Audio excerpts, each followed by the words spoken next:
across the UK. This is BBC Radio 5 Live. Up all night With Dotun Adebayo. The US Defense Department says one of its ships has fired warning shots after an Iranian fast attack craft approached US vessels in the Gulf. A Pentagon spokesperson, Peter Cook, says it's one of several instances this week when Iranian ships had acted in what he described as an unsafe and unprofessional manner. Our ships were in international waters. Our sailors were conducting themselves professionally as they are trained to do, and we did not see the same from the Iranian boats on the other side. And the onus here is on the Iranians to conduct themselves in a safe and professional manner like navies all over the world do. And in this instance, in the view of the crew, that did not happen. But Iran's Minister General Hossein Degan has reportedly said the patrols would continue to challenge foreign ships entering what they consider to be Iranian waters. Well, let's talk to Emad Kiyaei now. He's Executive Director of the American-Iranian Council. Who's provoking who here, Emad? I think it's a little bit of both sides. You must understand that the Persian Gulf and the Strait of Hormuz that you've mentioned is one of the narrowest straits and one of the most strategic bodies of water in the world. Tons of oil exports go through this very narrow strait. And of course, there's always a dispute about whether these warships, US warships in the Persian Gulf and in the Strait of Hormuz periodically enter into international waters or within Iranian waters. Unfortunately, the mod relations between two countries makes a communication between the United States Navy and the Iranian Navy very difficult. And so there is always a risk of a mistake and an incident.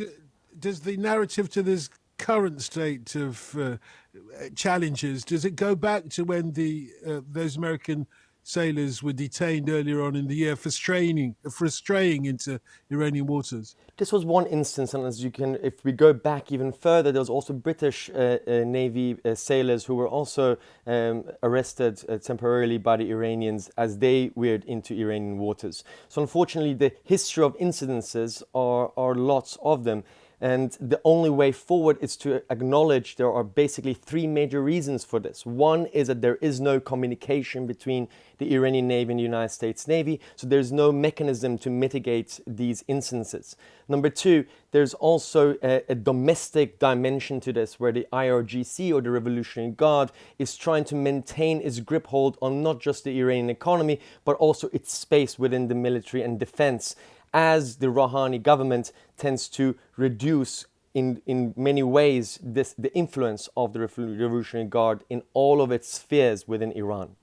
Given all of that, what's the chances, what's the risk actually of all of this escalating into something much more volatile? Unfortunately, the risk is extremely high. As I've mentioned, there's a lot of traffic. It's very militarized. The US has one of its largest naval presences in the Persian Gulf. So the risk of an incident is very high. And if there is no communication, as I've mentioned, this can be elevated to a moment where could be a clash between Iranian Navy and the United States. That is why, as from the Council's point of view, we have always pushed for a formal level of communication between these two navies, just to make sure that these instances do not go beyond, initial levels of hysteria into something that could actually lead to a firing directly at each other. We were led to believe that the frost between the United States and Iran had thawed after the Iranian nuclear deal. Is that not the case? Unfortunately, this is not the case. The issue between US and Iran goes beyond the nuclear issue. And you must remember that the nuclear deal that was signed last year and went into effect January this year was a multilateral approach between the world powers that included the United Kingdom and other world powers and Germany with Iran. But unfortunately, on all the other spheres, may that be the regional dimension between US and Iran's in different theaters, military theaters, may that be in Syria, Iraq, Afghanistan, and of course, the US allies in the region, the Gulf Cooperation Council, chief amongst them the Saudis, and that bilateral relation between Saudi Arabia and Iran that is being marred as well. So these are all different pressure points that are coming at play. And it's unfortunate, but these instances are basically an underlying reason why we need to push for more openness between these two countries, because as long as US and Iran do not mend their relationship, we will see increasing instances such as this.